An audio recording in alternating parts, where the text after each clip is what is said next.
It's one of my new ones. It's called Prism. So it's like the way I see life through different colors and the ebb and flow of life, right? Like the dark pigments, the very light pigments, and how nothing is black and white in reality.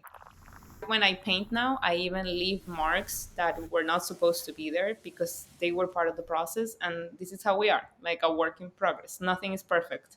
They remind me that I'm not perfect. My body's not perfect. I grew up in a very artistic family. My mom is a fashion designer and a textile designer. And my dad is an architect and he's also a painter. So I would see him in the garage painting, and I would always steal his supplies, his art supplies, and be like, I want to participate. Let me. I recall always being around art or some sort of artistic endeavor. So I never see art as a just a task. It's like an extension of me. It's the same. It's the way I think. Is the way I communicate. It's everything I do. I kind of see it through those lenses of how I. That's my language. Before the diagnosis, I think like the best way to describe it, I didn't have to think before getting into the studio. I was just very, free.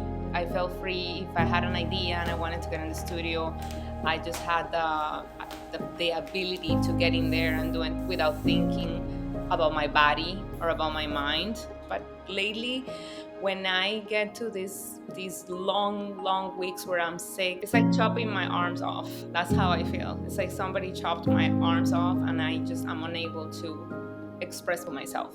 Not being able to do it during the times where I want to, it's like this is screaming inside me, and I want to get it out. I have to be very kind to my body and to myself.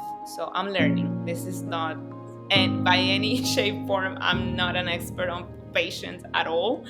I still feel overwhelmed. And I just have my days where I feel better. Like today, I woke up, I worked out, and that was like, wow, that's a big win. Maybe I'll paint tomorrow.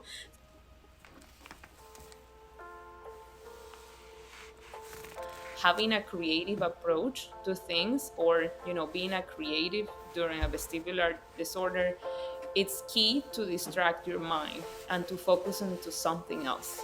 It could be journaling, it could be making a collage out of old magazines, and you can create a vision board and things that you want to accomplish when you feel better and you manage your symptoms. And it's while you're doing that, while you're cutting paper, your mind, it's a therapeutic technique. And also it gives you a purpose, because when you're alone but you're not doing anything, your mind tends to go to the negative thoughts, right? But when you're in a creative process, it's more about the process of what the outcome is. It's moving your hands, it's feeling the texture. So it doesn't have to be this masterpiece that is going to go into a gallery.